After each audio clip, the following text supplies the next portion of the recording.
Welcome to the COGGS Dialogues. I am your host Mohammed Saqib. Today we are discussing how shifting global power dynamics are reshaping the world order and the global south's role within it. As traditional Western led structures face challenges from Ukraine to the Middle East, the global south is questioning conventional wisdom, forging its own diplomatic path, and seeking a greater role in an increasingly multipolar world. To discuss these issues, we are privileged to have two distinguished experts. Ambassador Anil Trigunayat, my co host, is one of the most prominent figures in international relations. He also brings over 3 decades of diplomatic experience across Middle East, Africa, and Eurasia. We also have the Honorable Dr. Jawad Al Anani with us. Dr. Anani is a former Deputy Prime Minister of Jordan and a veteran economic strategist. Welcome to the dialogue, Excellencies. Beginning of the 20th century, 21st century, there has been a lot of upheaval into the geopolitics of the world, and which has really created a lot of confusion, especially among the developing countries or the global south. Where do they go? So, how do you see the current situation and the alignment and realignment in the world, especially with the global south and Middle East? I believe that it has become clear and very and quite evident that the sympathy which to prevail at least sometimes between developing and developed countries is really fading away, and we are being clustered into an interest focused world, which really does not leave much room for developing countries to hope for in terms of cooperation with the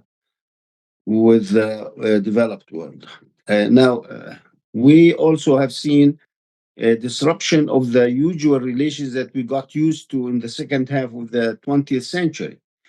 For instance, the United States, in a period of 2 months, or no, between 4 months roughly, between August 2nd of 1990 until almost January 15th of the same year, or January 15th of the second year of 1991, was able to almost not extract, but actually enforce about 50 resolutions from the Security Council against Iraq in accordance with Chapter 7. Now, this is not tenable. So, in a way, the rivalry between developing the superpowers has intensified a little bit. United States now with MAGA, I think there is a shift in philosophy. First of all, we probably are moving closer in the United States to a state of plutocracy. I call it actually wealthocracy, because if Mr.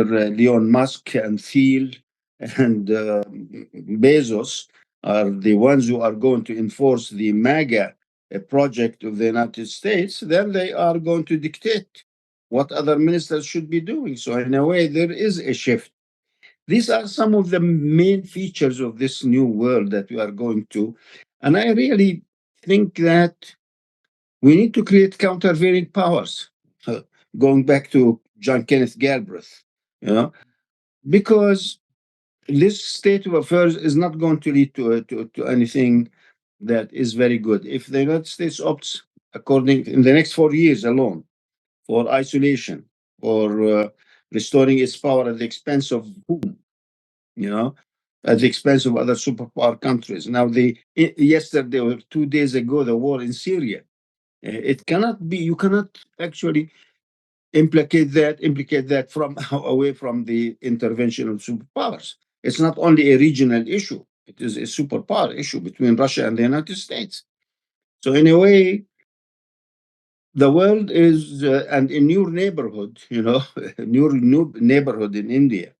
Also, we are worried about what may happen inside the Pacific Ocean, Taiwan vis-a-vis China, North Korea versus South Korea, Japanese island being, taken away by China or something in a de facto forceful manner.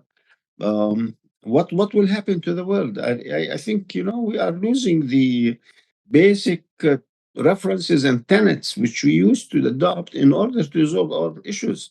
A world that is completely dictated by power. Power is not safe world.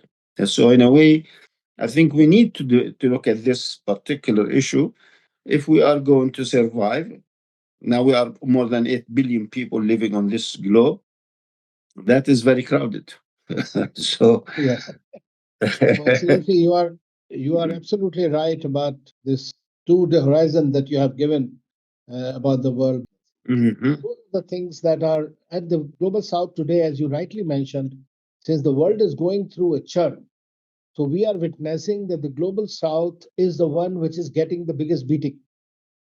And a lot of conflicts that are happening are also as a result of the big power politics That's that right. is happening in our region, whether it's in Asia, West Asia, South Asia, everywhere else. So I think that it's important that Global South unites in order to have a firm voice and not allow the big power play to fritter their energies as has happened in the past. So how do you see, Excellency, now in your view, the what is happening in the Middle East, what is happening in Russia, Ukraine war, Russia-US war, as it may be called also? Do you see any end to it? Because this is something which has impacted the global south in a very disproportionate. Well, of course, now we need a new power structure. We need a new power structure. I remember when the G20 meeting in India took place 2 years ago, there were two major projects introduced. One of them, and both of them were actually enunciated by President Biden. One of them was the fact uh, that you want to create the India corridor, the Bharat corridor, which I think is very important. But the other one is that we should look at the structure of the Security Council and whether the power structure in that council is still relevant, to our modern day world. This is it's not a major event, but it is important in terms that the world is intent to acknowledge that there it has been a shift in power.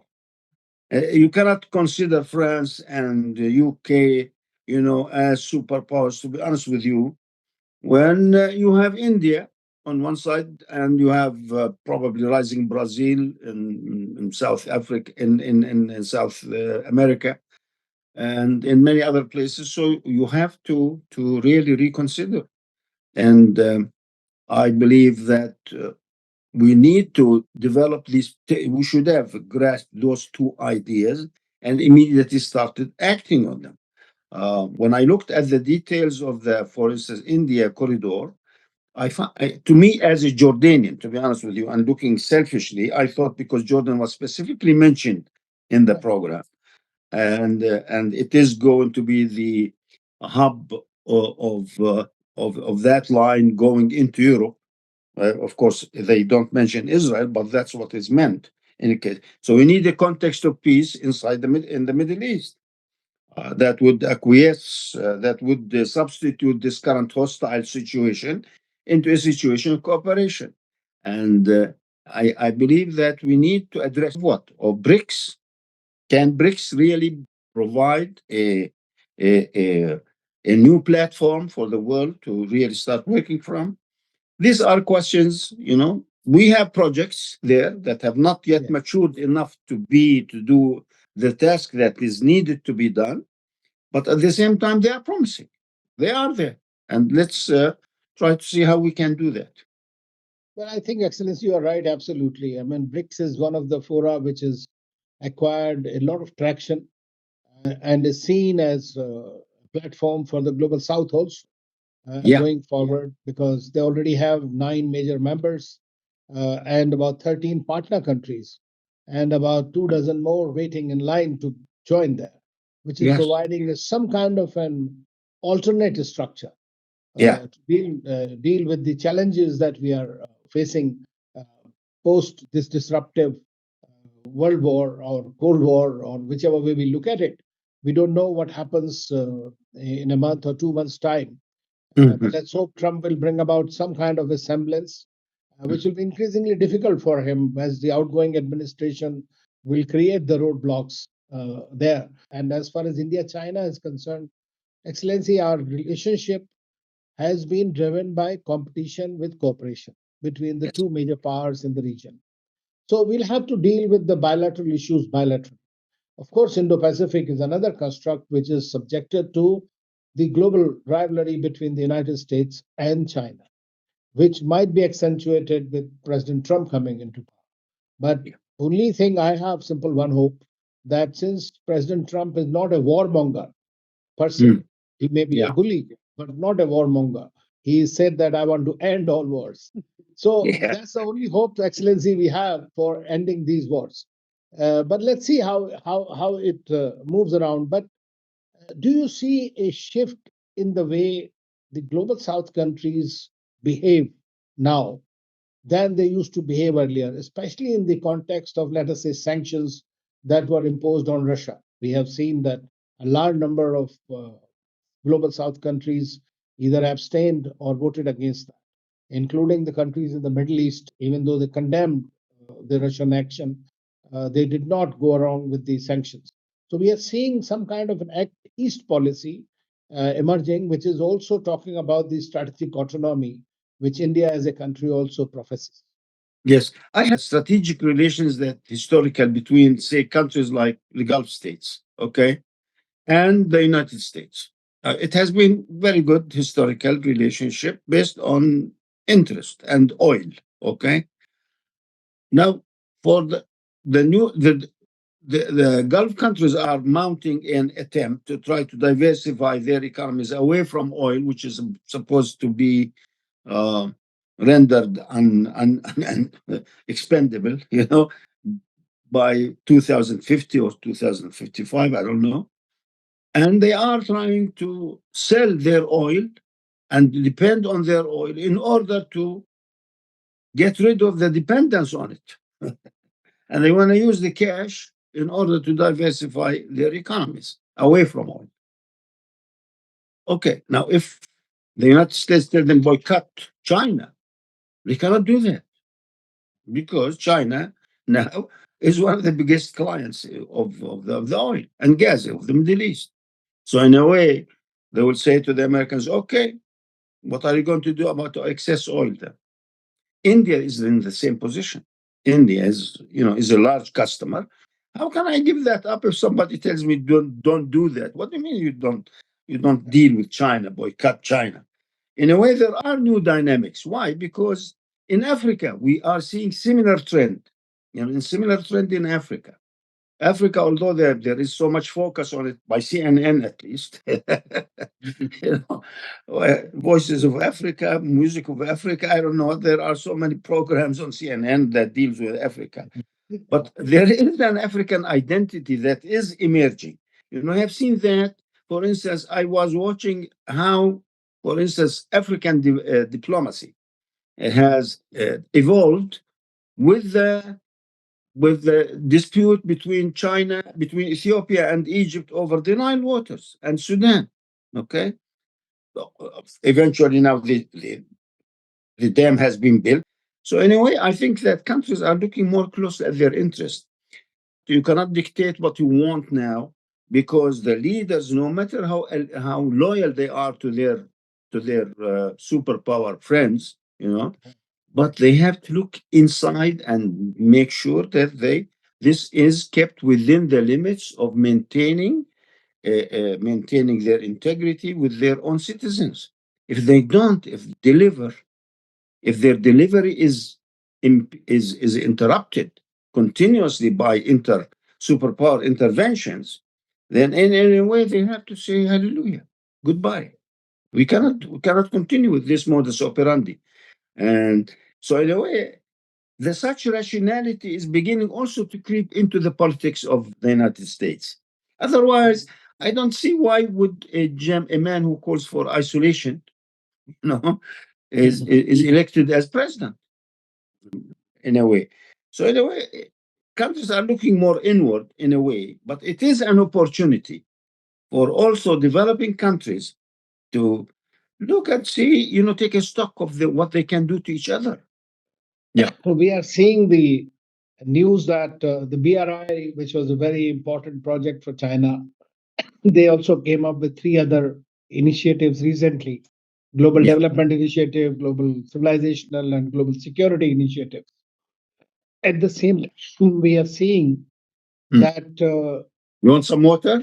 and the, the Yes. China's economic, there has been some downturn there. And so, do you see going forward how this BRI or other projects or their engagement in the global south is going to change somewhat? You know, let's be frank. If the United States is going to take an isolationist role, if the intervention of the two IFIs in the world, in Washington D.C., the World Bank and the IMF, are becoming costly to many developing countries, and to some time, and in many countries they are disruptive, because they are viewed as anti-people, whether we like it or not, whether we can take Keynesian economics and prove that they are right, But at the same time, many people in the world view the intervention of the IMF as the main aim of it is to protect the capability of the countries in debt to pay their debts. If that is the modality that we are dealing with in the bottom, in the real sense, then many people in the lower classes now, people with low incomes are complaining that we are facing inflation, stagnant wages, increasing profits, maldistribution of wealth and income. This is the worst, according to Piketty. This is the worst picture we have seen in history of man. So in a way, we need a new, more humane international organizations or regional organizations that would address the needs of the. Why do we need competitive organizations? In order to rationalize the work of the IMF and the World Bank. Yeah. I'm not saying we don't want them. I'm saying that they did a good job throughout history. There are instances where they were very helpful. But let's be objective. But at the same time, alone they are not enough. They cannot provide the sufficient funds.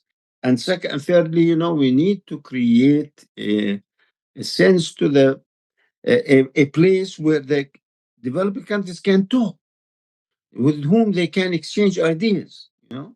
You don't want to be involved in too much intricacies of economic modalities and models and they produce all these and now it has been shown that also international bankers are really taking over. Yani, you look at BlackRock or hedge funds or something. People don't understand that. They don't understand all the intricacies of such things. So in a way, we need to simplify things. But you have this project. It is feasible project. It must pay for it. Okay, let's see how we can do it. And you extend a helping hand. They will actually interact with that, and they don't expect. By the way, poor people pay their debts much faster than the rich ones.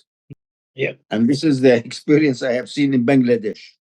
When they started this Grameen Bank. Since you are one of the well-known economists, also apart from the politician, Trump has announced a number of economic measures which he is going to take after he becomes a president, which is like putting 10% duty on everybody, then 60% on China, 100% on BRI, on BRICS countries if they go for de-dollarization and all.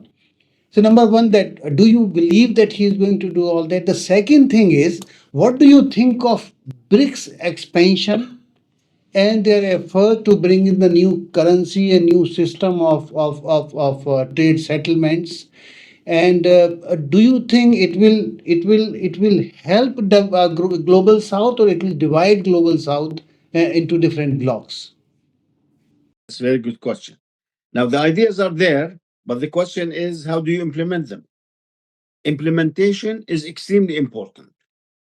You need, for instance, if you speed up the operation of enlargement of the BRICS, as what happened in the UK, in the European Union. Okay, now you move from about 15 to 27 after the collapse of the Soviet Union and so on. I think that was a little bit too fast, and it actually harassed them. In a way, it confused them. So in a way, it is not as performing as well as it could have if it had adopted a more thorough approach gradually. Second, we have to learn from the experience of the World Trade Organization, WTO. Okay, where is it? Remember when the world was going out in protestation? What do we need World Trade? World Trade Organization making its dictates on developing and developed countries and so on. And every time they met, they had a riot. But after the Doha round, actually nothing has happened. Nothing. The World Trade Organization practically, dead, is practically dead. Yeah. We don't know. We have to learn from these experiences. So I believe that it is how you manage the process. It is how you manage the process. Too much fast will scare the United States. No. Now we have also to resolve the problem. What if we move tomorrow from the dollar bills into e-currency? Okay. Now, where does the United States is making so much money out of something called uh, uh, it's the difference between typing money, printing money, and the nominal value on that currency. $100 costs probably 2 cents or 1 cent to print. Yeah.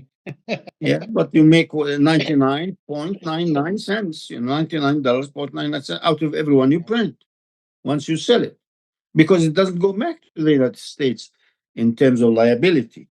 So is the United States going to give that up so that that profit is going to go up? And so in a way, the Americans would be extremely edgy and sensitive about coming closer or trying to dethrone the dollar from the current position it occupies in world trade and world settlement. But it is losing gradually. You are absolutely right, Excellency, and we are seeing more and more protectionism increasing across the globe. The economies are generally closing while there must be opening at this time when we are having a lot of problems. And in that, again, coming back to Global South, that's our focus. We are seeing that now with the growing disparities and the disruption in the order, there is a talk that there might be once again, after the Russia Ukraine war ends, we might be witnessing an emergence of another Cold War 2.0, especially in the geopolitical context. Geoeconomically, we will have many actors. But how do you see that this multipolarity business, which is talked about by a very large number of countries, including the countries from the BRICS and the major powers like China, Russia, countries? So, how do you see that this is going to be seen, these strategies, and how the global South countries are going to really align in this manner? Whether they would like to continue to maintain their strategic autonomy or will be forced to go into one or the other pole? Okay. Who's going to lead the process? But these countries, which are traditionally and historically have been dominating the world economy, cannot do that anymore. They cannot afford it, to be honest with you. Isolationism, if you read David Kennedy's book, the rise and fall of great powers, although he had adjusted that, especially on the United States, and then he thought that the United States would outlast everybody because of its dependence on its own resources. But now it is, if they go back to that sort of a modality, they cannot afford that. Very soon there will be many people within the United States who are impacted negatively by this, and they will probably take over and they will reverse the process. So in a way, it could be a process that will swing between one president and another. That is not predictable. You cannot make plans, long-term plans on such mood.